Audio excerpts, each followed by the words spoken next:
আসসালামু আলাইকুম। কি অবস্থা? সবাই ভালো আছো নিশ্চয়ই? সুখে আছো, শান্তিতে আছো? এবং একবারে অ্যাডমিশন জার্নিতে যারা অনেকদিন ধরে প্রচেষ্টারত, তারা হয়তো জার্নির শেষের দিকে, আর একটু বাকি আছে।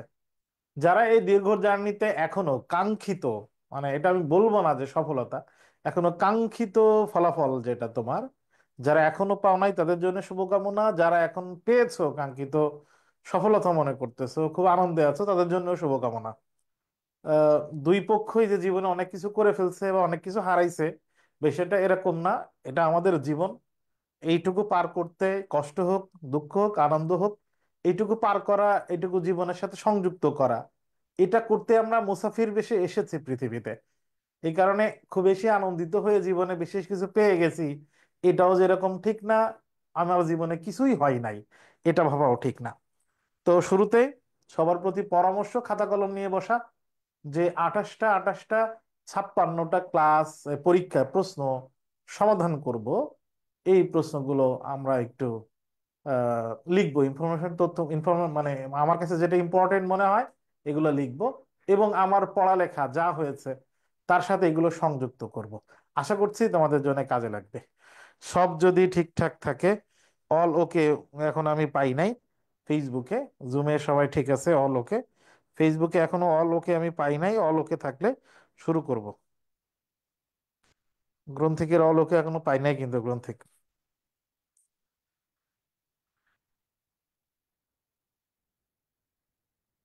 All clear, fine. তাহলে আমরা শুরু করি। আমরা তোমাদেরকে রাজশাহী বিশ্ববিদ্যালয়ের ইউনিট, মানবিকের ইউনিট বলা হয় যেটা, যে ইউনিট, এই ইউনিটের আমরা দুইটা মডেল টেস্ট তোমাদেরকে নিয়েছি। মোট 56টা প্রশ্ন, সেই দুই সেট প্রশ্ন আমরা সমাধান করব। অনেকগুলো প্রশ্ন রিপিট আছে, বিভিন্ন পরীক্ষায় এসেছে, বিভিন্ন প্রশ্ন তোমরা দেখেছো। তারপরেও আমরা আরেকবার একটু যাব, আরেকবার একটু সমাধানের দিকে যাই। আবিধানিক ক্রম অনুসারে সজ্জিত শব্দগুচ্ছ। আবিধানিক ক্রম অনুসারে সজ্জিত মানে অভিধান দিয়ে সাজানো, ঠিক আছে। অভিধানে আমি যদি পরীক্ষা, প্রতীক্ষা আর পর্যবেক্ষণ খুঁজি, আমি কি অভিধানে পরীক্ষাটা আগে, প্রতীক্ষা পরে, তারপরে পর্যবেক্ষণ এরকম পাবো? এই বিশ্লেষণ আমরা অনেক করেছি। এই প্রশ্নটাও হয়তো বিশ্লেষণ হয়েছে একবার। আমরা দেখি সাজানো আছে কোথায়। পরীক্ষা শুরু হয়েছে প দিয়ে, পয়ের সাথে অ আছে। প্রতীক্ষা শুরু হয়েছে প দিয়ে, পয়ের সাথে রফলা আছে, রফলা মানে র। পর্যবেক্ষণ শুরু হয়েছে প দিয়ে, পয়ের সাথে অ আছে। এখন আমার কথা হইতেছে, সবগুলোতে প আছে, অ এর পরে র, আবার অ। এখানে র এর পরে অ, এই ক্রম তো ঠিক নাই। তাইলে এখানে ক্রম ঠিক নাই। যক্ষা, যোগ্য, যত্নতে দেখি। যক্ষা শুরুতে জ, জ, যত্ন সব ঠিক আছে। যক্ষা এর পরে আছে ক, এরপরে আছে বর্গীয় জ, এরপরে আছে ত। তার মানে আমরা দেখলাম ক, বর্গীয় জ, ত, এই ক্রম তো ঠিক আছে। তার মানে 2 নম্বর অপশনে আমরা ক্রম ঠিক পেয়েছি। 3 নম্বর অপশনে ঝামেলা কোথায়? রাজত্ব রা দিয়ে, রাজগীর রা দিয়ে, রাঙ্গাও রা দিয়ে। তাহলে প্রথমটা যেহেতু কমন, দ্বিতীয় বর্ণে যায়। এরপর এখানে আছে বর্গীয় জ, এখানেও আছে বর্গীয় জ, এখানে আছে উ। বর্গীয় জ, বর্গীয় জ, উ। আমরা বর্ণমালার ক্রমে উম তো আগে পাবো, এরপরে বর্গীয় জ পাবো। তাহলে এখানে আমরা দেখতে পাচ্ছি ক্রম ঠিক নাই। 4 নম্বর অপশন, ধর্ম উপদেশে ধ, ধ, ধ। এরপরে আছে ধর্ম। তার মানে আমরা দেখলাম যে এর শুরুতে ধর্ম কমন, এখানেও শুরুতে ধর্ম কমন, এখানেও শুরুতে ধর্ম কমন। ধর্মের পরে এখানে আছে, আমি দেখতে পাচ্ছি ওকার, মানে ও। এখানে আছে কিছু নাই। আচ্ছা, এখানেও আছে আ। এখন আমরা বর্ণের ক্রমতে ও আগে আ পরে পাবো, এরকম কি হইতে পারে? উত্তর হইতেছে না, এটা হইতে পারে না। তাহলে এখানেও ক্রম ঠিক নাই, 2 নম্বর অপশনে ক্রম ঠিক আছে। আশা করি এটা বুঝতে পেরেছো। এটা বুঝতে পারো নাই বা ঝামেলা হইতেছে, এটা একটু দেখি তোমাদের। যারা কমেন্ট করতে পারো ফেসবুকে, তো একটু দেরিতে আসবে জুমে, এটা ঠিক মতো বুঝতে পারছি। এবং এই টাইপের প্রশ্ন আবিধানিক ক্রম আসলে খুবই ইজিলি পারি, যে কোনো প্রশ্ন পারি। এটা কেমন, কারা কারা আছে একটু দেখি, যে আবিধানিক ক্রম আসলেই পারি, আবার পারে না, একবারে খুবই কঠিন মনে হয় এগুলো পারি না, এটা কোনো লিখতে পারো? আমি একটু দেখতে চাই। আবিধানিক ক্রম আসলে পারি, আবার আবিধানিক ক্রম আসলে পারি না একদম। জি ভাইয়া, স্যার পারি, ভাইয়া পারি, বুঝতেছি ভাইয়া। এই লেখা দেখেছি, এখনো পর্যন্ত একবারে পারি না, খুব কঠিন লেখা হয় এরকম দেখি নাই। হয়তো লজ্জায় লিখবে না।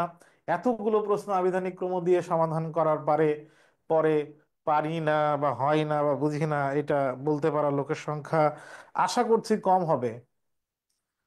পারি, মাঝে মাঝে ভুল হয়, আগে দেখলেই ভুল ভয় লাগতো। আচ্ছা ফাইন, কঠিন হতো কিন্তু এমন হয় না, মোটামুটি পারি স্যার, ফাইন। ঠিক আছে। 2 নম্বর প্রশ্ন, অপরিচিতা গল্পে রসবোধ সম্পন্ন চরিত্র। আমরা জানি গল্প, নাটক, উপন্যাসের চরিত্র সম্পর্কে চরিত্র বিশ্লেষণ, এই চরিত্রটা কেমন বা এই চরিত্রটার সম্পর্কে কি বলা হয়েছে, এই টাইপের প্রশ্ন কিছু আসে, চরিত্র বিশ্লেষণ যেগুলোকে আমরা বলি। তো সেই হিসাবে অপরিচিত গল্পের চরিত্রের মধ্যে হরিশ এবং বিনোদাদা সম্পর্কে বলা হয়েছে, শম্ভুনাথ সম্পর্কে বলা হয়েছে। আমরা এই 4টা চরিত্র সম্পর্কে জানবো। আমার প্রথম প্রশ্ন, অপরিচিত গল্পে রসবোধ সম্পন্ন চরিত্র হচ্ছে হরিশ। হরিশ সম্পর্কে আমরা জানি হরিশ রসবোধ সম্পন্ন চরিত্র। হরিশ সম্পর্কে আরো একটা কথা বলা হয়েছে, হরিশ সম্পর্কে আরো একটা কথা বলা হয়েছে, এবং এই প্রশ্নটা অনেক জায়গায় অনেকবার এসেছে। সেটা কি, সেই তথ্যটা আমি একটু দেখতে চাই। হরিশকে রসবোধ সম্পন্ন এবং হরিশ সম্পর্কে আর একটা বাক্য বলা হয়েছে, সেই বাক্যটা কি আমি এখনো পর্যন্ত পাই নাই। হ্যাঁ গুড, এই তো পেয়েছে, আলিফ বলেছে আসর জমাতে অদ্বিতীয়। আসর জমাতে অদ্বিতীয়, তার মানে সে হচ্ছে ফার্স্ট। আসর জমানোর জন্য রস দিয়ে কথা বলে একবারে মজলিস জমায়ে ফেলা, এটার জন্য সে অদ্বিতীয়, ফার্স্ট, সে দ্বিতীয় হয়নি কখনো। গেল। বিনুদাদা সম্পর্কে কি বলা হয়েছে, বিনুদাদার ভাষাটা অত্যন্ত আট। বিনুদাদা ভাষাটা অত্যন্ত আট, আট মানে কি, সবাই যেটা বলে চমৎকার, বিনুদাদা সেটাকে বলে চলনসই। সবাই যাতে চমৎকার, বিনোদাদা বলে চলনসই। গুড। তাহলে বিনোদাদার ভাষা অত্যন্ত আট, খুব মেপে মেপে কথা বলে, খুব বেশি কথা বলে না, যা বলে তার বেশি হয় না। তার বেশি হয় কিন্তু কখনো কম হয় না। কল্যাণী সম্পর্কে কি কি বলা হয়েছে, কল্যাণী শুচি শুভ্র পবিত্র, কল্যাণীর ব্যক্তিত্ব সম্পন্ন একজন নারী, এরকম অনেকগুলো তথ্য বলা হয়েছে। শুচি শুভ্র পবিত্র, কল্যাণী দেশ হিতৈষীর কাজে সে মন দিয়েছে, শেষ পর্যন্ত আমরা জানি। আচ্ছা, তাহলে প্রথম কথা হচ্ছে রুচিশীল এবং ব্যক্তিত্ব সম্পন্ন। কল্যাণী সম্পর্কে ব্যক্তিত্ব সম্পন্ন এই কথাটা ব্যবহার করা হয়েছে। শুধু কল্যাণী সম্পর্কে না, প্রতিবাদী, হ্যাঁ গুড, প্রতিবাদী। যদিও তার এই প্রতিবাদটা সরাসরি আমরা দেখি কিভাবে, সে যে বিয়ে বিয়ে যে শম্ভুনাথ সেন সরাসরি তার প্রতিবাদী চেহারাটা দেখিয়েছে এবং কল্যাণী সেটার সায় দিয়েছে। কল্যাণী সেটা পজিটিভলি ইতিবাচক ভাবে গ্রহণ করেছে এবং সেটাতে সে রাজি ছিল। এর ভিতরে প্রতিবাদী দেখি ব্যক্তিত্ব সম্পন্ন, এবং ব্যক্তিত্ব সম্পন্ন এই শব্দটা শম্ভুনাথ সেন সম্পর্কেও ব্যবহার করা হয়েছে। শম্ভুনাথ সেন ব্যক্তিত্ব সম্পন্ন, রুচিশীল, শম্ভুনাথ সেন শান্ত প্রকৃতির। সন্ধ্যা সেন ডাক্তার লিখেছে, শান্ত প্রকৃতির, হ্যাঁ হইতে পারে। শম্ভুনাথ সেন সম্পর্কে আর কি বলা হয়েছে, অধিকার সচেতনতা বোধ এই টাইপের কোনো কথা আমরা দেখছি না। ব্যক্তিত্ব সম্পন্ন, শান্ত মেজাজের, ধীর ধীর বুদ্ধি সম্পন্ন। আর আর কি, সোমনাথ সেন আর কি, সোমনাথ সেন সম্পর্কে আমরা আর কি বলতে পারি, আর কি বাক্য আছে যেটা এমসিকিউ বা পাঠ পরিচিতি বা মূল ভাবে গেলে তোমরা পাবে এই জাতীয় তথ্য। পাঠ পরিচিতি বা মূল ভাব, সোমনাথ শর্মা সুপুরুষ, গুড। সুপুরুষ শব্দটা ব্যবহার করা হয়েছে, দেখো এই এই চরিত্রের এই যে কথাগুলো বলতেছি, চরিত্রের যে কথাগুলো এখানে বলা বলা হচ্ছে সুপুরুষ বটে, এই কথাগুলো গল্পের কোনো না কোনো জায়গায় আছে, অথবা পাঠ পরিচিতির কোনো না কোনো জায়গায় আছে, বলা আছে। সেই জায়গায় থেকেই প্রশ্ন হবে। নতুন একটা বিশ্লেষণ বের করে সেটা থেকে অপশনে দেবে, বিষয়টা এরকম না। গল্পে বা পাঠ পরিচিতিতে বলা আছে তার সম্পর্কে কোনো কথা বা শব্দ, সেইটাই অপশনে থাকবে, নতুন কোনো কিছু না। আচ্ছা গেল। কোথায় বসবাসের কাল রবীন্দ্রনাথের ছোট গল্প রচনার স্বর্ণযুগ, আমরা এর আগে এই প্রশ্নটা পেয়েছি আমাদের আহ বিভিন্ন পরীক্ষায়। তাহলে রবীন্দ্রনাথ ঠাকুর ছোট গল্প লিখেছিলেন বেশিরভাগ কোন জায়গায় বসে, খুব কমন একটা প্রশ্ন, যদিও এই প্রশ্নটা খুব একটা গুরুত্বপূর্ণ না, আমরা রিসিভ করে যাই। নিচের কোন বাগধারাটি ভিন্নার্থক, তিনটার অর্থ একরকম। আমরা জানি আদা আর কাঁচকলা এই দুইটার সাথে সম্পর্ক হচ্ছে মাইনাসের, মানে বিরোধ। দা কুমড়া এই দুইটার সম্পর্ক বিরোধ। ওহি নকুল, সাপ আর বেজি সম্পর্ক বিরোধ। কিন্তু রুই কাতলার সম্পর্ক বিরোধ না। এই দুইটার অর্থ ঠিক নাই, কিন্তু রুই কাতলা মানে কি সেটা একটু দেখি। রুই কাতলা শব্দের অর্থ কি, রুই কাতলা কোন অর্থে ব্যবহৃত হয়, রুই কাতলা শব্দটি কোন অর্থে ব্যবহৃত হয়। ধরো এই যে পুলিশ ধরতেছে ছাত্রলীগ বা আওয়ামী লীগের লোকজন যারা আকাম কুকাম খুনের সাথে গুলির সাথে সম্পর্ক ছিল তাদেরকে ধরতেছে। এই ধরার মধ্যে আহ, এই ধরার মধ্যে আহ, ছোট ছোট নেতা যুবলীগের আওয়ামী লীগের ছাত্রলীগের এরকম ধরতেছে, কিন্তু ওবায়দুল কাদেরের তো এখনো ধরতে পারে নাই, আরাফাতরে এখনো ধরতে পারে নাই। বড় বড় রুই কাতলা দুই একজন মানে ধরছে, সালমান এফ রহমানের ধরছে, তারপরে পলককে ধরছে, তারপরে দীপুমণিকে ধরছে। এইগুলো হচ্ছে রুই কাতলা টাইপের লোক। তাছাড়া রুই কাতলা ছাড়া পুঁটি মাছ, চুনোপুটি, চুনোপুটি টাইপের লোক ধরা হচ্ছে। তাহলে রুই কাতলা শব্দের বিপরীত শব্দ কি? রুই কাতলার এর বিপরীত কি? তাহলে আরেকটা বাগধারা আছে। রুই কাতলা এর বিপরীত কি? আমি বলেছি রুই কাতলা এর বিপরীত কি। রুই কাতলা ক্ষমতাধর নেতৃস্থানীয় বড় মাপের।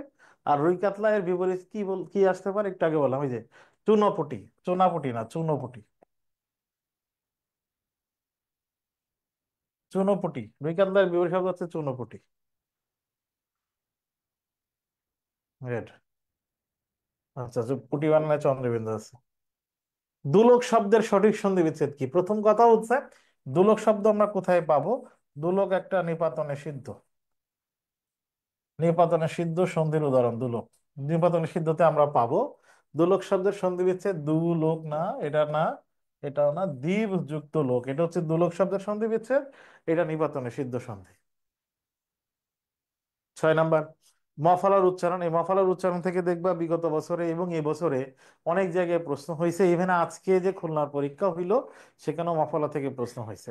মফলার উচ্চারণের পরিবর্তন হয়নি কোনটা? দেখো, আত্মা বানানে মফলা থাকার কারণে ত দুইটা হয়েছে। আত্মার উচ্চারণ কিরকম? এইরকম দিয়ে চন্দ্রবিন্দু। জন্মতে মফলা থাকার কারণে নয়ের উচ্চারণ হয়েছে। জন্মের উচ্চারণ কেমন? এমন। ময়ের উচ্চারণ হয়েছে।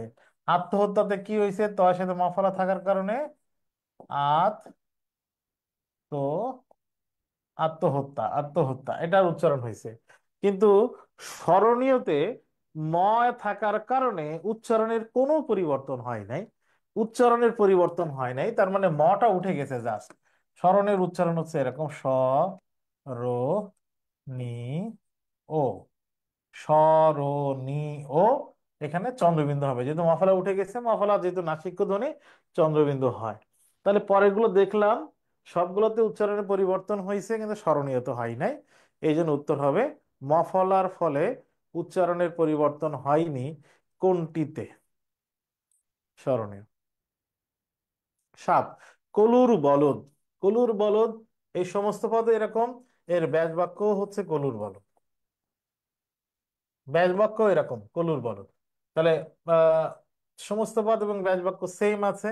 র বিভক্তি থেকে গেছে। বিভক্তি থেকে গেলে সেই সমাসের নাম কি? অলুক তৎপুরুষ। বিভক্তি থেকে যাওয়া সমাসের নাম হচ্ছে অলুক সমাস, এই জন্য এটা উত্তর হবে অলুক তৎপুরুষ। 8 নাম্বার, মাসি পিসি গল্পে শকুন কিসের প্রতীক? মাসি পিসি গল্পে শকুন মনন্তরের প্রতীক। মনন্তর মানে কি? দুর্ভিক্ষ। দুর্ভিক্ষ এখানে দীর্ঘকার আছে এই জন্য ভুল। দীর্ঘশ্বাস না, হাহাকার না। অকাল মানে হচ্ছে দুর্ভিক্ষ। অকাল, খরা, দুর্ভিক্ষ, অকাল। তাহলে প্রথমটা বানান ভুল আছে। দুর্ভিক্ষের প্রতীক, হ্যাঁ, অকাল মানে দুর্ভিক্ষ। উপরের আদালতের হুকুম, এটা অনেকবার সমাধান আমরা করেছি। উপরের আদালতের হুকুম মানে স্রষ্টার নির্দেশ। কোথাকার এটা? বিলাসী গল্পের। বিলাসী গল্পের স্রষ্টার নির্দেশ, উপরে আদালতের হুকুম। সহজ প্রশ্ন বলে এই জন্য দ্রুত যাইতেছি। ধিক্কারে শতধিক নির্লজ্জ যিজন। ধিক, এই যে ধিক শব্দটা আসছে, ধিক দেয়া, ধিক মূল একটা মূল শব্দ আছে ধিক্কার। শুধু ধিক এই শব্দটার নিজের কোনো অর্থ নেই। যে শব্দের নিজের কোনো অর্থ নেই সেই শব্দকে কি বলে? অব্যয় বলে। গুড। তাহলে ধিক তারে শতধিক। তাহলে এটা যদি অব্যয় হয়, ধিক তারে শতধিক নির্লজ্জ যেজন। অব্যয় পদ, এটার আবার মডিফাই করছে কেমন? ধিক শত। তাহলে অব্যয়কে বিশেষিত যে করে তাকে কি বলা হয়? অব্যয়ের বিশেষণ।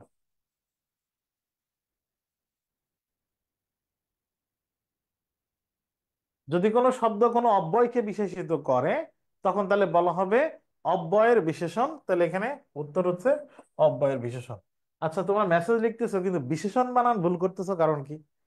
যারা বিশেষণ লিখছো, অনেকেই বিশেষণে মূর্ধন্য দিছো, আবার একটু লিখবা, শুধু বিশেষণ বানানটা লিখবা। শুধু যারা ভুল করছো তা না, সবাই একটু বাংলায় বিশেষণ বানানটা লিখতে দেখতে চায়।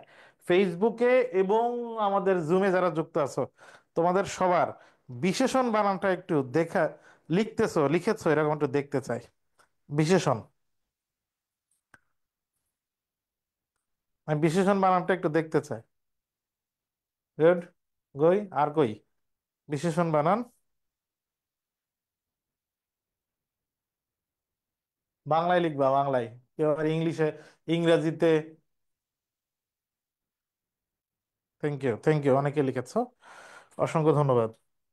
বিশেষণ বানান যারা লিখেছো। প্রশ্ন নাম্বার 11, কোন জ্যোতি বা ছেদ চিহ্নে থামার প্রয়োজন হয় না? আমরা একটু ব্যবহারগুলো দেখি। যেরকম মাথার পর, আমার মাথার পর অনেক দায়িত্ব। মূলত এখানে শব্দটা হচ্ছে মাথার উপর। তাহলে এখানে এই যে চিহ্নটা আছে, এই জায়গায় সেটা নাই, এই চিহ্নটা উঠে গিয়ে এই চিহ্ন ব্যবহার করা হয়েছে। এই যে বর্ণের লোভ বুঝাইছি, বর্ণের লোভ বুঝাইতে কোন চিহ্ন ব্যবহার করা হয়? ইলেক বা লোভ চিহ্ন। ইলেক বা লোভ চিহ্ন এখানে থামতে হয় না। ইলেক বা লোভ চিহ্নের জন্য থামতে হয় না। হাইফেন চিহ্ন, হাইফেনের বাংলা কি? হাইফেনের বাংলা হচ্ছে সংযোগ। সংযোগ চিহ্ন। হাইফেন বা সংযোগ চিহ্ন কেমন? আমি যদি বলি মা বাবা একসাথে, এই মা এবং বাবাকে সংযুক্ত করেছি, এই দুইটা মিলে কিন্তু একটি শব্দ।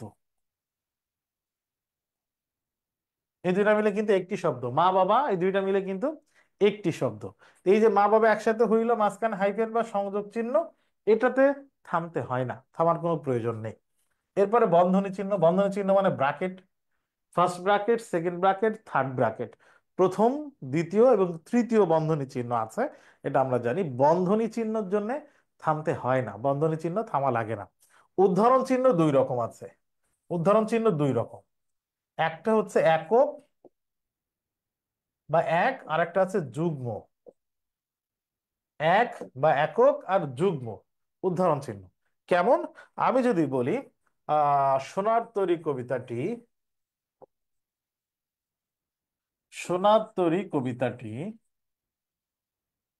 কবি রবীন্দ্রনাথ ঠাকুরের সোনার তরী কাব্যগ্রন্থ থেকে নেওয়া হয়েছে। এই যে আমি একটা বাক্যের মধ্যে দুইটা বা তিনটা ইম্পর্টেন্ট শব্দ ব্যবহার করেছি, কাব্যের নাম ব্যবহার করেছি, কবিতার নামটা ব্যবহার করেছি এবং কবির নাম ব্যবহার করেছে।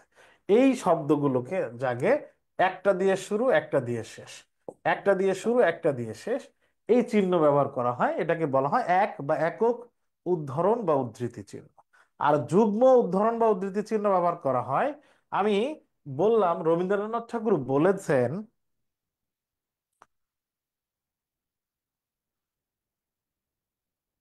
হ্যাঁ, ভুল হয়েছে, দেখো প্রশ্ন পড়ে ভুল করছো।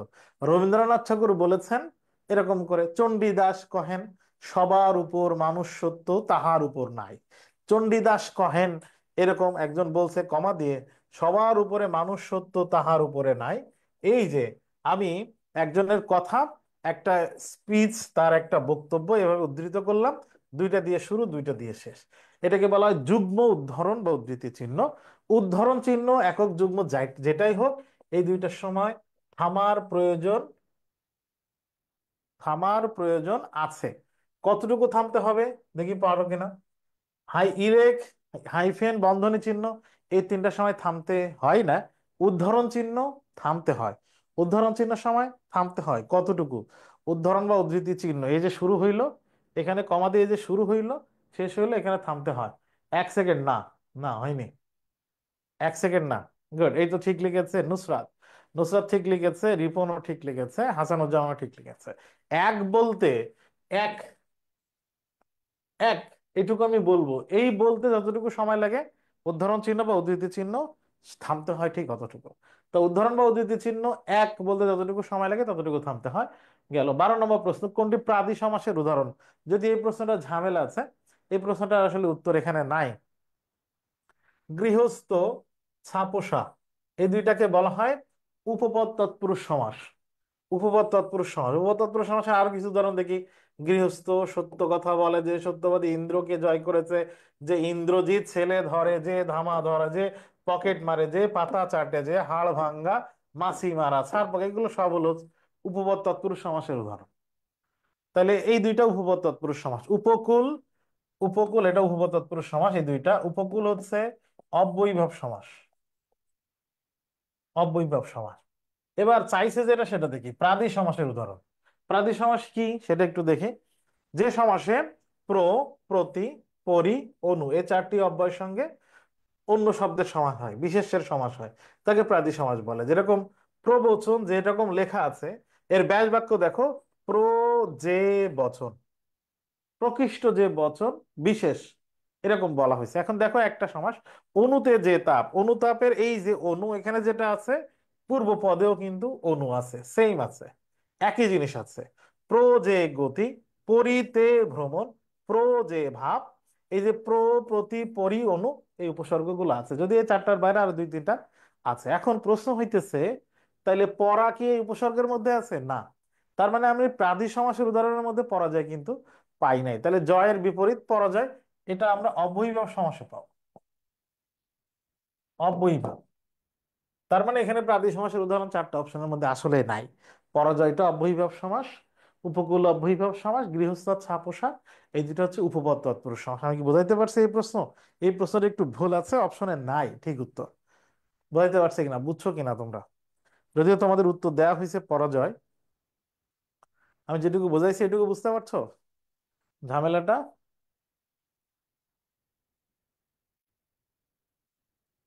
জি।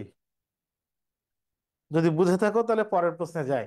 মজিদ কার হাঁটার শব্দে মাটি গোসা করার কথা বলে? কার হাঁটার শব্দ মাটি গোসার কথা কথা বলে? এই তো রহিমা। চরিত্র সম্পর্কে পড়লাম।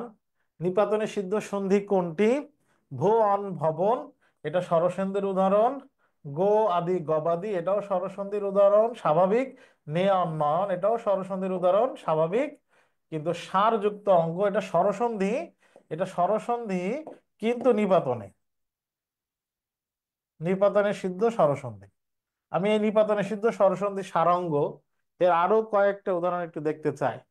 সারাঙ্গ নিপাতনে সিদ্ধ স্বরসন্ধির আরো দু একটা উদাহরণ একটু দেখতে চাই, নিপাতনে সিদ্ধ স্বরসন্ধির, নিপাতনে সিদ্ধ স্বরসন্ধির উদাহরণ দেখতে চাই।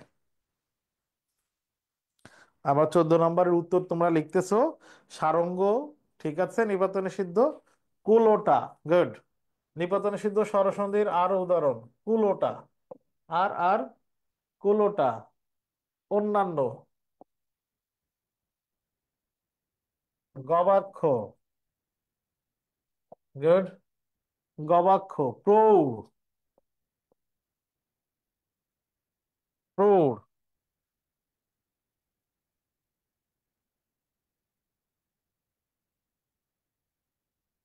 প্রৌঢ়, আর শুদ্ধোদন, স্বৈর, হ্যাঁ, স্বৈর, শুদ্ধোদন, ঠিক আছে, হ্যাঁ, মার্তণ্ড, মার্তণ্ড, শুদ্ধোদন, অন্যান্য লিখিনি, অন্যান্য লিখেছি, গুড। এই তো নিপাত নিষিদ্ধ স্বরসন্ধিগুলো আমরা শিখে ফেলেছি। মাতৃণ্ড না, মার্তণ্ড হবে এটা। নিপাত নিষিদ্ধ স্বরসন্ধিগুলো শিখে ফেলেছি। 15 নম্বর, মৃত্যুঞ্জয় শয্যাগত ছিল প্রায় কতদিন? মৃত্যুঞ্জয় কতদিন ধরে শয্যাগত ছিল? মৃত্যুঞ্জয় 45 দিন শয্যাগত ছিল, 45 দিন। তাহলে 45 দিন মানে এখানে 1.5 মাস হইতেছে। এটা খুব কমন প্রশ্ন, আমরা যাব না এখানে আর বাক্য বিশ্লেষণে। 16, প্রত্যক্ষ কোনো বস্তুর সাথে পরোক্ষ কোনো বস্তুর তুলনা করলে প্রত্যক্ষ বস্তুটিকে কি বলা হয়? প্রত্যক্ষ কোনো বস্তুকে পরোক্ষ কোনো বস্তুর সাথে তুলনা করলে প্রত্যক্ষ বস্তুটাকে কি বলা হয়? গুড। আমি এই যে খুবই কমন, খুবই কমন উদাহরণ, সেটা দিয়ে আমরা আসি। ধরো আমি বললাম চাঁদ মুখ, চাঁদ মুখ। এখানে আমরা মুখকে তুলনা করছি কার সাথে? চাঁদের সাথে। তাহলে আমার কাছে আছে প্রত্যক্ষ, মানে চোখের সামনে আমি দেখতেছি কি, মুখ, প্রত্যক্ষ বস্তু। আর তুলনা করছি কার সাথে? চাঁদের সাথে। এই চাঁদটা হচ্ছে মান। তাহলে চাঁদ, চাঁদ হচ্ছে স্ট্যান্ডার্ড। চাঁদের স্ট্যান্ডার্ডের সাথে মুখ্য তুলনা করছি একটা মান ধরে। যে চাঁদকে আমি মান ধরছি ওটার নাম হচ্ছে উপমান। আর যাকে তুলনা করছি, যাকেই তুলনা করছে তাকে হবে, তাকে বলা হবে উপমেয়। তাহলে প্রত্যক্ষ বস্তুটাকে কি বলা হয়? প্রত্যক্ষ বস্তুটাকে উপমেয় বলা হয়। আশা করি এটা বুঝতে পেরেছি। কোনটি? আখতারুজ্জামান ইলিয়াসের উপন্যাস চিলেকোঠা সেফায়। আমরা জানি এটা আখতারুজ্জামানের লেখা উপন্যাস। এটা উপন্যাস মানলাম। খোয়ারি, দোজকে ওম, দুধ ভাতে উৎপাত, এই তিনটাও আখতারুজ্জামানের লেখা। বলতে হবে কি এইটা যদি উপন্যাস হয় তাহলে বাকিগুলো তো উপন্যাস না। তাহলে বাকিগুলো কি? আখতারুজ্জামান ইলিয়াসের কোন ধরনের গ্রন্থ? খোয়ারি, দোজকের ওম, দুধ ভাতে উৎপাত আখতারুজ্জামান ইলিয়াসের কোন ধরনের গ্রন্থ? গুড। জিহাদ লিখেছে গল্প গ্রন্থ। তাহলে এটাও গল্প, এটাও গল্প, এটাও গল্প গ্রন্থ। খোয়ারি, দোজকের ওম, দুধ ভাতে উৎপাত। দোজকের ওম একটা বিখ্যাত গল্প আখতারুজ্জামানের। মৌলিক ধাতুর অপর নাম কি? মৌলিক ধাতুর আরেক নাম সিদ্ধ বা স্বয়ংসিদ্ধ ধাতু। ধাতু থেকে বলেছি। এই প্রশ্নটা একটু ঘাওড়া টাইপের প্রশ্ন। এই প্রশ্নটা কেন দেওয়া হইলো? তোমরা রাজশাহী বিশ্ববিদ্যালয়ের গতবার এবং আগের প্রশ্ন বিশ্লেষণ করলে দেখবা যে রাজশাহী বিশ্ববিদ্যালয়ে সিলেবাসের বাইরে, মানে শর্ট সিলেবাসের বাইরে, ফুল সিলেবাস তো আসতে পারে, ফুল সিলেবাসের বাইরেও ইভেন ব্যাকরণের জন্য গুরুত্বপূর্ণ না এই টাইপের, মানে মানে একটু উল্টো পাল্টা টাইপের প্রশ্ন দুইটা বা একটা হয়, হইতে পারে। তো এই ধাতুর এই অপর নাম কি, এই টাইপের প্রশ্ন আমরা কোনো জায়গায় জন্য গুরুত্বপূর্ণ বলি নাই, খুব সিরিয়াসলি পড়াই নাই, কিন্তু এই তথ্যটা গুরুত্বপূর্ণ। মৌলিক ধাতুর অপর নাম কি? সিদ্ধ বা সংশ্লিষ্ট ধাতু। যে ধাতুগুলো বিশ্লেষণ করলে আর কোনো ধাতু পাওয়া যায় না সেগুলোকে মৌলিক ধাতু বলে। মৌলিক ধাতুর আর এক নাম সিদ্ধ বা স্বয়ংসিদ্ধ ধাতু। আচ্ছা, 19। মোহাম্মদনগর গ্রামের কয় গ্রাম পরে নতুন এক পীর সাহেব এসেছেন? গল্পের থেকে নেওয়া হয়েছে। তিনটা গ্রামের পরে। আওয়ালপুর এবং মোহাম্মদনগর গ্রামের মাঝখানে কি গাছ পড়ে আছে? তেঁতুল গাছ। তেঁতুল গাছ নিয়ে অনেক কথা আছে, আমরা জানি উপন্যাসের অনেক জায়গায় এই তেঁতুল গাছ সম্পর্কে কথা বলা হয়েছে। তেঁতুল গাছ হবে। বাঘা শব্দটি আ প্রত্যয় যুক্ত হয়েছে কোন? বাঘা বাঘা, বাঘা বাঘা ব্যাটসম্যান। আমরা বলি যে 5 জন আউট হয়ে গেছে প্রথম দিকের ব্যাটসম্যান, তখন বলি যে বাঘা বাঘা ব্যাটসম্যানরা সব আউট হয়ে গেছে, বাঘের মতো দেখতে। তার মানে আমরা এখানে বাঘা ব্যাটসম্যান বলতে বোঝাইছি শক্তিশালী, পাওয়ারফুল, সাদৃশ্য বোঝাইছে। তাহলে বাঘা সাথে যে আপ্রত্যয় যুক্ত হয়েছে এটা সাদৃশ্য বুঝাইছে। 18 বছর বয়স কবিতাটি প্রকাশিত হয় কত সালে? প্রকাশিত হয় 1948 সালে। 18 বছর বয়স কবিতাটি প্রকাশিত হয়। আজকে প্রশ্ন এসেছে 18 বছর বয়স কবিতাটি কোন ছন্দে রচিত? আশা করি তোমরা পেরেছো যারা পরীক্ষা দিয়েছো। বাক্যে ব্যবহৃত বিভক্তিযুক্ত শব্দ ও ধাতুকে কি বলে? বাক্যের মধ্যে বিভক্তিযুক্ত যত শব্দ আর ধাতু আছে আমরা আগের দিন অন্য একটা প্রশ্ন বিশ্লেষণে দেখেছি, বাক্যের মধ্যে কোনো শব্দ ব্যবহার হইলেই সেটাকে পদ বলে। সেটাতে বিভক্তি স্পষ্ট দেখতে পাইলে তো বিভক্তি আছে, যদি দেখি কোনো স্পষ্ট বিভক্তি দেখতে পাচ্ছে না তার মানে শূন্য বিভক্তি আছে। বাক্যের মধ্যে ব্যবহৃত হয়েছে যে কোনো শব্দই পদ। সিরাজের পতন কে না চায়? সংলাপটি কার? এটা ঘোষেটি বেগমের কথা। উপন্যাস থেকে সংলাপ আসতে পারে, যদিও উপন্যাস থেকে প্রশ্ন আসার সম্ভাবনা কম, মানে আসবেই এরকম না, তবে আসতে পারে। এবং আসলে কমন প্রশ্নগুলোই আসবে যেগুলো আমরা পড়েছি বারবার। মির্জাফর 1757 সালের কত তারিখে বাংলার মসনদে বসেন? আমরা জানি 29 জুনে বসেন। নবাবের মুখের শেষ বাক্য কোনটি? লা ইলাহা ইল্লাল্লাহ। এটা খুব কমন প্রশ্ন। তস্কর ও নিন্দুক শব্দগুলোর বিপরীত শব্দ কি? প্রথম কথা হচ্ছে তস্কর মানে কি? তস্কর মানে হচ্ছে ভণ্ড, ভণ্ড। আর নিন্দুক মানে কি? যে নিন্দা করে, নিন্দা করে যে, নিন্দা করে যে। তো নিন্দুক মানে নিন্দা করে যে, আর তস্কর মানে ভণ্ড। তাহলে বিপরীত শব্দ হইছে, তস্করের বিপরীত শব্দ হচ্ছে সাধু, আর তোমার নিন্দা করতেছে। আর স্তাবক মানে হচ্ছে যে স্তাবনা করে, মানে প্রশংসা করে যে, প্রশংসা করে। স্তাবক মানে প্রশংসা করে, আর নিন্দা মানে মানে নিন্দুক মানে নিন্দা করে। তাহলে এর বিপরীত শব্দ হইতেছে, আর ভণ্ড বিপরীত শব্দ সাধু। তাহলে সাধু আর স্তাবক এটা ইম্পর্টেন্ট। মাসি বসে জীবনী শক্তি যেন ফুরিয়ে এসেছে, দুর্ভিক্ষে, অভাব-অনটনে, আহ্লাদিকে বাঁচাতে, মরণ ঠেকাতে। এটা গল্পের মধ্যেও আছে, আবার মূল ভাবও আছে। গল্পের মধ্যে থেকেও আছে, আবার মূল ভাবে আছে, মরণ ঠেকাতে। আমরা এখন সেট 2, মানে দ্বিতীয় দিনে যে প্রশ্নটা পরীক্ষাটা হয়েছিল সেই পরীক্ষার এই প্রশ্নগুলো নিয়ে সমাধানে যাই। বিলাসী গল্পে অতি শ্রদ্ধেয় অর্থে কোনটি ব্যবহৃত হয়েছে? এটা বিলাসী গল্পের শব্দার্থ অংশ থেকে নেয়। শব্দার্থ অংশ থেকে নেয়। শব্দার্থ অংশে আমরা জানি প্রাতিস্মরণীয়, প্রাতঃস্মরণীয় এই শব্দার্থের অংশে পড়লে অতি শ্রদ্ধেয় অর্থে ব্যবহৃত হয়েছে। তাহলে এখানে প্রশ্ন হচ্ছে অতি শ্রদ্ধেয় অর্থে ব্যবহৃত হয়েছে, তার মানে প্রাতঃস্মরণীয় শব্দটির এক্সাক্ট মিনিং কিন্তু অতি শ্রদ্ধেয় না। প্রাতঃস্মরণীয় এর এক্সাক্ট মিনিং কি, এটা একটু জানতে চাই। প্রাতঃস্মরণীয় এর এক্সাক্ট মিনিং কি, মানে শাব্দিক অর্থ কি? শাব্দিক অর্থ কি প্রাতঃস্মরণীয় শব্দটির শাব্দিক অর্থ কি? কই এখনো লেখো নাই কেউ, দেখি নাই এখনো কারো লেখা। প্রাতঃস্মরণীয় শব্দটির শাব্দিক অর্থ প্রভাতে স্মরণ করার যোগ্য, হ্যাঁ কবিতা লিখেছে।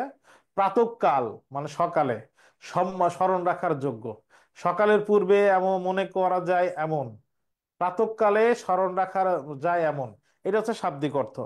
বিলাসী গল্পে এটা ব্যবহার করা হয়েছে অতি শ্রদ্ধেয় অর্থে। এখন প্রশ্ন হচ্ছে কার নামের আগে প্রাতঃস্মরণীয় শব্দটি ব্যবহার করা হয়েছে? বিলাসী গল্পে কার নামের আগে প্রাতঃস্মরণীয় শব্দটি ব্যবহার করা হয়েছে?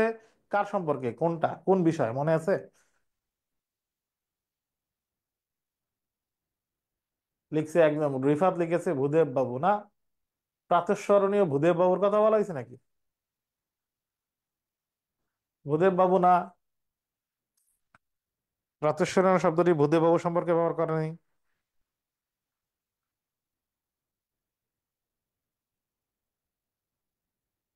কাহিনী কি, তোমরা প্রাতঃস্মরণীয়টা পারতেছো না কেন?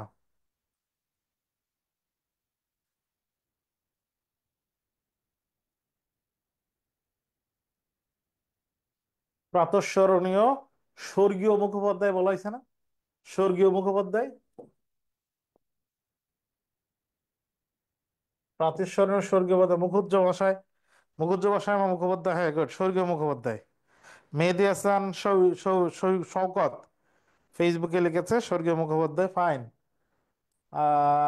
জুমের লোকজন তো আজকে ঠিক মতো প্রশ্ন উত্তর করতে পারে নাই, এটা ফেসবুক থেকে পাইলাম স্বর্গীয় মুখোপাধ্যায় সম্পর্কে। আকস্মিকের বিপরীত শব্দ কি? আকস্মিক মানে হঠাৎ, আকস্মিক মানে যেটা হঠাৎ হয়। তাহলে এর বিপরীত শব্দ কি? চিরন্তন, মানে যেটা চিরকালের জন্য ফিক্স আছে। তাহলে আকস্মিকের বিপরীত শব্দ হচ্ছে স্বর্গীয় মুখোপাধ্যায় মহাশয়, চিরন্তন। কোনটি শুদ্ধ নয়? আমরা জানি এটাকে বিশ্লেষণ করলে ক মধ্যাহ্ন হয়, এখানে নিচ পর্যন্ত উপর পর্যন্ত আছে। যদি এরকম থাকতো তাহলে এখানে ন, যেহেতু এরকম দিয়ে উপর পর্যন্ত আছে তাহলে ম, এটা ঠিক আছে, এটাও ঠিক আছে। এটাতে আমরা দেখছি ক মূর্ধন্য ষ। যদি এরকম থাকতো তাহলে এখানে হয়তো ম ফলা, কিন্তু যেহেতু এখানে এরকম আছে, এইটুকু আছে, তাহলে এখানে ন ফলা।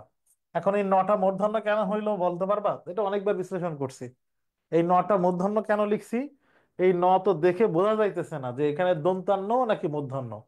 তো এটা কনফার্ম মূর্ধন্য হইলো কেমনে, বুঝবো কেমনে এটা মূর্ধন্য হইলো? এটা মূর্ধন্য হইলো কারণ এর আগে এই যে মূর্ধন্য ষ আছে। গুড, এই যে উত্তর দিয়েছে, ফাইন। যেহেতু এর আগে মূর্ধন্য ষ আছে তাহলে মূর্ধন্য ন হবে। তাহলে এটা, এটাও ঠিক আছে। এখানে যে যুক্ত বর্ণটা আছে ন আছে, নয়ের সাথে ত আছে, ত এর সাথে এই যে এখানে আছে এটা হচ্ছে র ফলা, আর এখানে আবার আছে জ ফলা। ন, ত, র, আবার জ। ন ত র জ, এখানে ন ত জ আছে, রটা নেই। আমরা জানি এইটা বর্ণটার নাম এ, কিন্তু এখানে এইটা দিলে, মাত্রা দিলে এখানে ত এর সাথে র হয়। তাহলে এটা ঠিক নেই, এটা শুদ্ধ নয়। এটা হচ্ছে উত্তর। নিচের কোন বানানটি শুদ্ধ? যাবজ্জীবন এর সন্ধি বিচ্ছেদ হচ্ছে যাবৎ যুক্ত জীবন, যাবজ্যুক্ত জীবন, যাবজ্জীবন। আমরা জানি খণ্ড ত, ত বা দ এর পরে বর্গীয় জ থাকলে দুইটা মিলে বর্গীয় জ হয়ে যায়। তাহলে যাবজ্জীবন এই বানানটা ঠিক আছে। ঠিক আছে, 19 বানানে দীর্ঘও হবে না, 19 বানানে রস্য উকার হবে। দুর্লঙ্ঘনীয় মানে কি? দুর্লঙ্ঘনীয় মানে হচ্ছে যেটা লঙ্ঘন করা যায় না। আমরা জানি শব্দটা যদি নেতিবাচক হয়, নেগেটিভ মিনিং দেয়, না বোধক অর্থ দেয়, তখন দয়ের সাথে দীর্ঘকার হয় না, তখন দয়ের সাথে রস্যকার হয়। তো 19 ছাড়া বাকি সব জায়গায় 29, 49 সব জায়গায় দীর্ঘ আছে, কিন্তু 19-এ দীর্ঘ নাই। দুর্লঙ্ঘনীয়তে মানে হচ্ছে লঙ্ঘন করা যায় না, যেহেতু না অর্থ দিল তাহলে দয় রস্যকার হবে। আর ভুল বানানে দীর্ঘ দিলে ভুল, ভুল বানানে রস্যকার হবে। তাহলে এই তিনটাতে ভুল পাইছি, যাবজ্জীবন ঠিক আছে। নিচের কোন বানানটি শুদ্ধ নয়? পরিষ্কারে মূর্ধন্য ষ আছে, শুদ্ধ। পুরস্কারে দন্ত স আছে, শুদ্ধ। উষা বানানে এরকম আছে, আগে লেখা হইতো দীর্ঘকার। অভিধানে উষা উষা দুইটাই লেখা আছে, মূলত এখন এটা লেখা, এটাও শুদ্ধ। উচ্ছ্বাস বানান, উচ্ছ্বাসের সন্ধি বিচ্ছেদ হচ্ছে উথ যুক্ত শ্বাস। উস উথ যুক্ত শ্বাস, আমরা জানি শ্বাস থেকে আইছে উচ্ছ্বাস। তাহলে শ্বাস বানানে যদি বফলা থাকে, তাহলে উচ্ছ্বাস বানানেও বফলা হবে। তাহলে এটা শুদ্ধ নয়, উচ্ছ্বাস হচ্ছে উত্তর। এটা কিন্তু শুদ্ধ, এটা শুদ্ধ, এটা শুদ্ধ, উচ্ছ্বাস হচ্ছে উত্তর। জিলাপি কোন ভাষা থেকে এসেছে? জিলাপি হিন্দি ভাষা। আমি হিন্দি ভাষার আরো 5টা শব্দ দেখতে চাই। হিন্দি ভাষার শব্দ, হিন্দি ভাষার আরো কয়েকটা শব্দ একটু দেখতে চাই। হিন্দি ভাষা, ঠান্ডা, পানি, গুড। পানি হিন্দি ভাষার শব্দ। ঠান্ডা হিন্দি ভাষার শব্দ। হর হামেশা, হর হামেশা হিন্দি ভাষার শব্দ।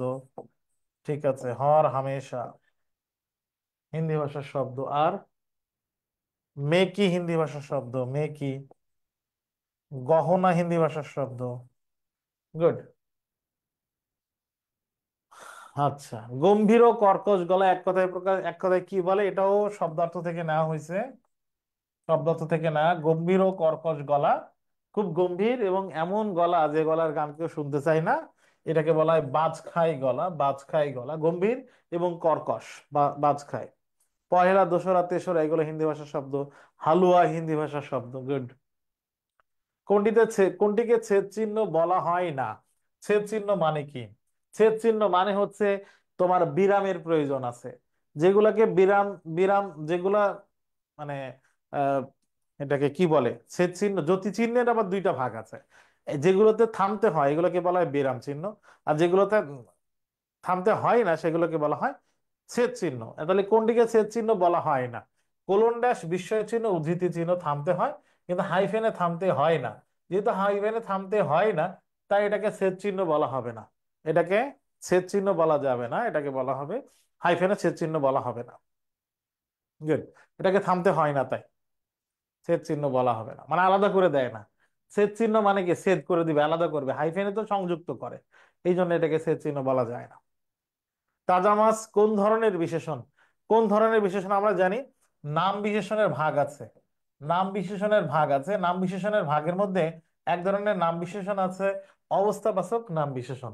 অবস্থাবাচক নাম বিশেষণে দেখো, সুজলা সুফলা বঙ্গভূমি, সুজলা সুফলা।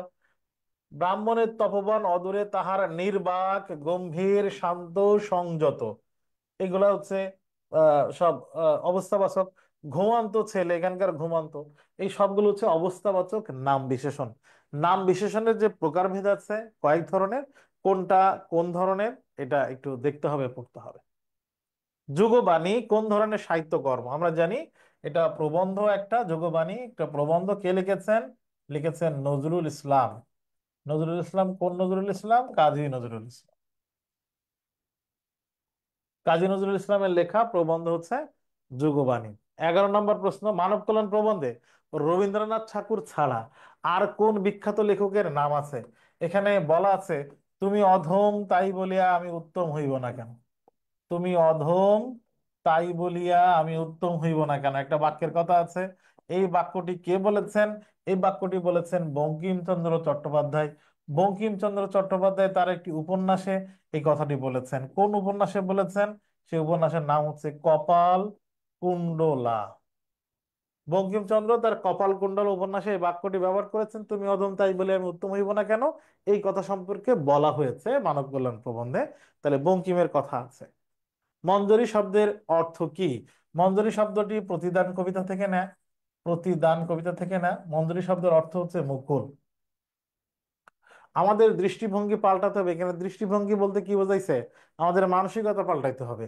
সংস্কার না, দেখার কৌশল না, দেখার ইচ্ছা না, আমাদের মানসিকতা পাল্টাতে হবে। আমরা কোন দৃষ্টিতে দেখছি, কোন জিনিসটাকে কোন ভাবে গ্রহণ করছি, এই মানসিকতা, এই দৃষ্টিভঙ্গিটা বদলাইতে হবে। 14 নম্বর প্রশ্ন, কোনটি নির্দেশক নয়? নির্দেশক মানে কি? পদাশ্রিত নির্দেশক। এখানে নির্দেশক বলতে ব্যবহার করা, বোঝানো হয়েছে পদাশ্রিত নির্দেশক। পদাশ্রিত নির্দেশকের মধ্যে আমরা জানি টুকু আছে, টুক বা টুকু আছে। গাছি আছে, খানা আছে, কিন্তু গুচ্ছ পদাশ্রিত নির্দেশক না। তাহলে গুচ্ছ এই জিনিসটা আমরা কোথায় পাই ব্যাকরণে, সেটা একটু দেখতে চাই। গুচ্ছ এটা কোথায় পাই? গুচ্ছ যদি পদাশ্রিত নির্দেশক না হয়, গুচ্ছকে আমরা কোথায় পাবো? গুড, বচনে। বচনে। তাহলে বচনে আমরা পাই, মানলাম। এখন বলো, গুচ্ছ কি যুক্ত হইলে এক বচন হয় নাকি বহু বচন হয়? তাহলে গুচ্ছ একটা বহু বচনবাচক শব্দ। গুচ্ছ আছে বহু বচন বোঝাইছে, একটা উদাহরণ দাও। গুচ্ছ দিয়ে বহু বচন হয়েছে এরকম একটা উদাহরণ দেখতে চাই। গুচ্ছ বহু বচন হিসেবে যুক্ত হয় গুচ্ছ কোন শব্দের শেষে, একটা উদাহরণ দেখতে চাই। আমরা বলি যে কবিতা গুচ্ছ, আমরা বলি যে গল্প গুচ্ছ, গল্প গুচ্ছ, কবিতা গুচ্ছ, এক গুচ্ছ কদম ফুল, এক গুচ্ছ ফুল, এটা হইতে পারে, কিন্তু কোন শব্দ শেষে যুক্ত হয় সেটা আসে না এখানে। ঘুম চুমু দিয়ে করি নিখিল বিশ্বে নিঝুম, উত্তাল সাগরের ঢেউ ঘুম চুমু দিয়ে আমি নিঝুম করব। মানে উত্তাল, কোন উত্তাল বিষয়টাকে আমি প্রশমিত করব, ঠান্ডা করব। তাহলে এখানে প্রচলিত রীতিনীতির বিরোধী, প্রবল দ্রোহের চেতনা, সম্প্রীতি ও সৌহার্দ্যের আহ্বান, শান্তি প্রতিষ্ঠার আহ্বান। আমরা জানি সাগরে, সাগরের গর্জন থাকে, সমুদ্রের ঢেউয়ের উত্তালতা থাকে। ঢেউ যখন উত্তাল হয়, সেই উত্তাল সমুদ্রকে আমি শান্ত করব। তার মানে এখানে শান্তি প্রতিষ্ঠার একটা প্রত্যাশা আছে, শান্তি প্রতিষ্ঠা করতে চাই, সেরকম একটা প্রত্যাশা এখানে আছে। কৃপাণ শব্দের সমর্থক শব্দ, এটা বিদ্রোহী কবিতা থেকে নেয়া। কৃপাণ শব্দের সমর্থক শব্দ হচ্ছে দরবারি। বিদ্রোহী কবিতা থেকে প্রশ্ন, বিদ্রোহী কবিতার শব্দার্থ। বিদ্রোহী কবিতার শব্দার্থ খুবই ইম্পর্টেন্ট, একটু ভালো করে আবার দেখবা। আমি জানি তোমরা পড়েছো। বিদ্রোহী কবিতার শব্দার্থ টিকা এর পুরো জায়গাটা আবার একটু ভালো করে দেখো, খুব সিরিয়াসলি পড়বা। সদৃশ অর্থ প্রকাশ করে কোন উপসর্গ? আমরা জানি যে আরক্ত, আরক্ত মানে হচ্ছে টকটকে লাল, তাহলে এটা আরো বেশি গাঢ় বোঝাইছে। অভিজাত, তাহলে বিশেষ জাত, বিশেষ বোঝাইছে। ভর জোয়ার মানে জোয়ার পূর্ণ হয়ে গেছে। আমরা এই যে অর্থ কোন উপসর্গ যুক্ত হয়েছে, কোন অর্থ, এটার জন্য আমাকে শব্দের অর্থ জানতে হবে, শব্দের অর্থ জানতে হবে। তাহলে শব্দের অর্থ হিসাব করে আমরা দেখেছি জাত, নর্মালি জাত। অভিজাত যখন বলা হয় তখন উচ্চ শ্রেণীর জাত বোঝায়। ভর জোয়ার, জোয়ার ভর জোয়ার মানে পরিপূর্ণ জোয়ার বোঝায়। আর আরক্ত মানে হচ্ছে টকটকে লাল, আর বেশি রক্তিম মনে হয়। এখানে বলা হয়েছে সদৃশ অর্থ। আখাম্বা মানে খাম্বা সদৃশ, এটা হচ্ছে সদৃশ অর্থ প্রকাশ করে। আখাম্বা, আরক্ত কিন্তু না উত্তর। উত্তর হচ্ছে আখাম্বা। আখাম্বা মানে সদৃশ বোঝায়, খাম্বা সদৃশ। ফেব্রুয়ারি 1969 কবিতাটি কোন ধরনের কবিতা? এটা একটা ইতিহাস নির্ভর কবিতা। এই তথ্যটা কোথায় পাবো? এই তথ্যটা পাবো আমরা মূলভাবে। ফেব্রুয়ারি 1969, ফেব্রুয়ারি 1969 কবিতাটি ইতিহাস নির্ভর। ফেসবুকে একজন কমেন্ট করেছে যে এই ক্লাসের পিডিএফ পাবা কিনা। দেখো, তুমি ক্লাসের পিডিএফ নিবা মানে পরে পড়বা, সব থেকে ভালো হয় যত সামনে যতটুকু সময় আছো থাকো, ক্লাসটা করো, বা ভিডিও তো তুমি পাবা। ইতিহাস নির্ভর, এটা মূলভাব পড়লে পাওয়া যায়। উনি সংযুক্ত ব্যঞ্জনধ্বনির মধ্যে স্বরের আগমন, সংযুক্ত ব্যঞ্জনধ্বনির মাঝখানে স্বরের আগমনকে বিপ্রকর্ষ, স্বরসঙ্গতি, অভিশ্রুতি বা সংযোজন। সংযুক্ত ব্যঞ্জনধ্বনির মধ্যে স্বরের আগমন, দেখো, সংযুক্ত ব্যঞ্জনধ্বনির স্বরের আগমন যদি এরকম হয়, সেটা যদি ই ধ্বনি আসে, সংযুক্ত ব্যঞ্জনধ্বনির আগে যদি ই আসে, তাহলে সেটাকে বলা হয় অপিনিহিতি, অপিনিহিতি। কিন্তু সংযুক্ত ব্যঞ্জন ধ্বনির মধ্যে মাঝখানে যদি স্বরের আগমন হয়, এর সংযুক্ত ব্যঞ্জন হোক আর যে ব্যঞ্জন হোক, কোন শব্দের মাঝখানে যদি, কোন শব্দের শব্দে যদি স্বরধ্বনির আগমন ঘটে, তাহলে সেটাকে স্বরাগম বলে। আমরা জানি এটা, ব্যাখ্যা বিশ্লেষণ গতদিন একটা ক্লাসে পড়েছে। স্বরাগম বলে। যদি মাঝখানে আসে, তাহলে তাকে বলা হবে মধ্য স্বরাগম। মধ্য স্বরাগমের আর এক নাম কি? বিপ্রকর্ষ। মধ্য স্বরাগমের আরো এক নাম কি? বিপ্রকর্ষ বা স্বরভক্তি। তাহলে বিপ্রকর্ষ, মধ্য স্বরগম বা স্বরভক্তি। কেমন? সংযুক্ত ব্যঞ্জন ধ্বনির মধ্যে স্বরগম আসে, আমরা উদাহরণ দিয়েছিলাম। আমি যদি বলি রত্ন, এটা হচ্ছে রত্ন। এই রত্নকে আমরা যদি বলি রতন, তাহলে মাঝখানে স্বরধ্বনি আসছে। রত্ন বললে তয়ের সাথে কোনো স্বরধ্বনি নাই, রতন বললে তয়ের সাথে অ স্বরধ্বনি আছে, এই মাঝখানে স্বরধ্বনি আসলে সেটাকে বলা হয় মধ্য স্বরগম। আচ্ছা, সংযুক্ত ব্যঞ্জন ধ্বনির মাঝখানে আসলেও তাই, মধ্য স্বরগম। অবজ্ঞা শব্দের সহজ উচ্চারণ, অবজ্ঞা, অবজ্ঞা, তাহলে হবে অ হইল, বয়কার গ হইল, আবার গয়াকার হইল, চন্দ্রবিন্দু হবে। এখানে যেহেতু বর্গীয় জের সাথে যুক্ত বর্ণ আছে ইও, ইও নাসিক্য ধ্বনি যে উঠে গেছে এই জন্য চন্দ্রবিন্দু হবে। অবজ্ঞা, অবজ্ঞা হয় না, অবজ্ঞা এখানে চন্দ্রবিন্দু নাই, তাই প্রথমটা উত্তর। অবজ্ঞা চন্দ্রবিন্দু হবে, প্রথমটা উত্তর। একজন লিখেছে নিপা, সম্ভবত নিপা চন্দ্রবিন্দুটা লেখে নাই, হয়তো লিখতে পারতেছে না। 21, নিত্য স্ত্রীবাচক শব্দ কোনটি? সুখ সারি, সুখ সারি, পুরুষ, পুরুষ পাখিটার নাম সুখ, আর স্ত্রী পাখিটার নাম হচ্ছে, পাখিটার নাম হচ্ছে সারি, স্ত্রীবাচক শব্দ। কিন্তু যেহেতু এর পুরুষবাচক শব্দও আছে, তার মানে এটা নিত্য স্ত্রীবাচক না।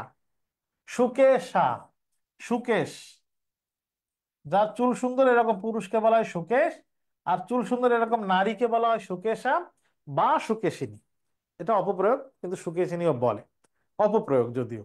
তাহলে এটার যেহেতু পুরুষবাচক শব্দ আছে, তাহলে এটাও নিত্য স্ত্রীবাচক না। সুকণ্ঠী, এর পুরুষবাচক শব্দ হচ্ছে সুকণ্ঠ, সুকণ্ঠ, যে পুরুষের কণ্ঠ সুন্দর তাকে বলে সুকণ্ঠ। তাহলে এটারও যেহেতু পুরুষবাচক আছে, তাহলে এটা নিত্য স্ত্রীবাচক না। আর এই স্বজনী, এই শব্দটা শুধু স্ত্রীবাচকের ক্ষেত্রে ব্যবহৃত হয়, যদিও এর সঠিক বানান হচ্ছে সজনী, এরকম। সজনী মানে হচ্ছে বান্ধবী, সজনী মানে হচ্ছে প্রণয়নী, প্রণয়িনী, sorry, প্রণয়িনী। সজনী মানে হচ্ছে প্রণয়িনী, প্রণয়িনী, সখা, বান্ধবী, এটা বোঝালে সজনী হয়। কারেক্ট স্পেলিং হচ্ছে এরকম, সজনীতে রস্বইকার। তাহলে আমরা দেখলাম এটারও পুরুষ আছে, স্ত্রী আছে, পুরুষ আছে, স্ত্রী আছে, পুরুষ আছে, স্ত্রী আছে। তার মানে এই তিনটা নিত্য স্ত্রীবাচক না। সুজন আর সজনী এক কথা না, সুজন আর সজনী অন্য শব্দ, অন্য কথা। তাহলে এখানে সজনী।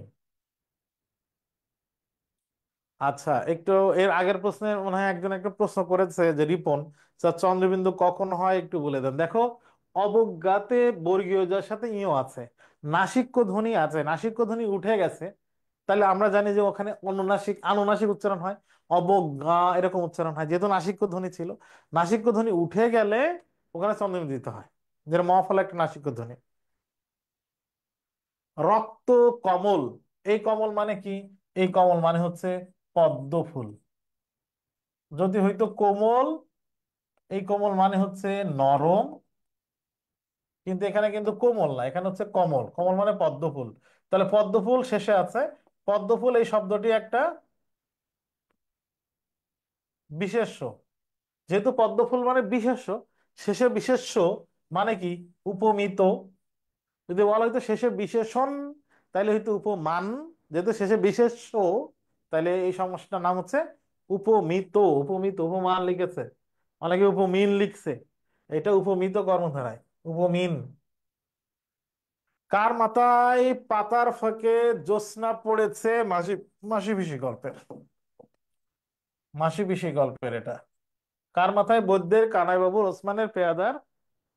গুড, বৌদ্ধের। 24, বৃষ্টি পড়ে টাপুর টুপুর বাক্যটিতে কোন ধরনের দ্বিরুক্তি ব্যবহার করা হয়েছে?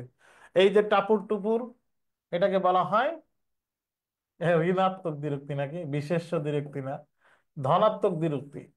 এটা হচ্ছে ধনাত্মক দ্বিরুক্তি, যার আর এক নাম অনুকার দ্বিরুক্তি, অনুকার বা ধনাত্মক দ্বিরুক্তি। মোহাম্মদ বেগ লাঠি ফেলে খাপ থেকে ছোরা খুলে সিরাজের শরীরে আঘাত করলো কোথায়? পিঠে, পিঠে আঘাত করলো। সুবচন নির্বাসনে কোন ধরনের গ্রন্থ? সুবচন নির্বাসনে এটা কোন ধরনের গ্রন্থ? প্রথমে জানি যে এটা কে লিখেছেন, এটা লিখেছেন আব্দুল্লাহ আল মামুন, বিশিষ্ট নাট্যকার এবং নাট্য অভিনেতা। নাটক করতেন, ভালো অভিনয় করতেন। আব্দুল্লাহ আল মামুনের লেখা, মঞ্চে অভিনয় করা হইতো, মঞ্চে, মঞ্চে করা হয় এরকম গল্প উপন্যাসকে আমরা কি বলি? মঞ্চ, মঞ্চস্থ করা যাবে সেগুলোকে বলা হয় নাটক।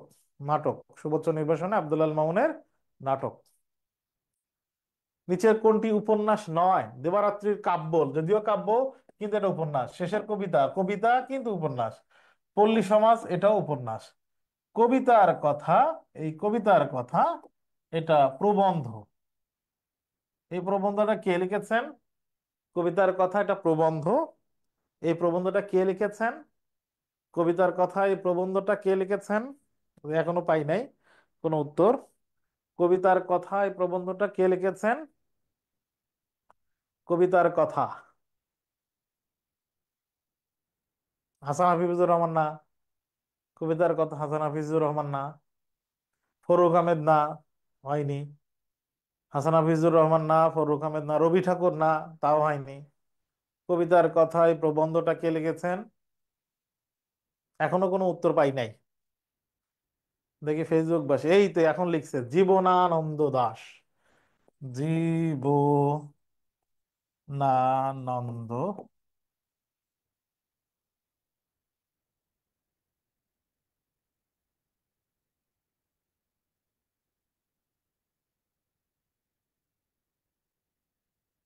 জীবনানন্দ দাশ লেখা প্রবন্ধ। 21শে ফেব্রুয়ারি সংকলনটি কার সম্পাদনায় প্রকাশিত? সম্পাদক কে ছিলেন? 21শে ফেব্রুয়ারি এই সংকলনটার সম্পাদক ছিলেন হাসান হাফিজুর রহমান। এই ছিল তোমাদের সাথে, এটি তার একমাত্র উপন্যাস। আচ্ছা, এটা ছিল তোমাদের সাথে আজকের আলোচনা ক্লাসের। আহ সামনে আবার অনশট আছে, এখনো দুইটা অনশট বাকি আছে তোমাদের সাথে। একটা হচ্ছে কুমিল্লা বিশ্ববিদ্যালয় নিয়ে অনশট হবে, আর গুচ্ছের অনশট আছে। এছাড়া তার আগ পর্যন্ত আর অনশট হয়তো দেখা হবে না, কিন্তু ক্লাস অ্যাডমিশনের ক্লাস তো আছে, অ্যাডমিশনের ক্লাস তো রবিবারে দেখা হইতেছে। আরক্ত মানে, আরক্ত মানে ঈষৎ রক্ত না, আরক্তিম মানে হচ্ছে ঈষৎ রক্তিম, কিন্তু আরক্ত মানে হচ্ছে টকটকে লাল, বেশি রক্ত, বেশি লাল। উম ভাইয়া, কারক ব্যাকরণের শব্দতত্ত্ব বা রূপতত্ত্বের আলোচ্য বিষয়। ফারজানা, শব্দতত্ত্ব বা রূপতত্ত্বের আলোচ্য বিষয়। আর কারো কোনো প্রশ্ন আছে? লিখে ফেলো। শব্দতত্ত্ব বা রূপতত্ত্ব হবে। যদি নতুন ব্যাকরণ বই একটু এলোমেলো আছে, এটা নিয়ে চিন্তা করো না। কারোর কোনো প্রশ্ন দেখছি না।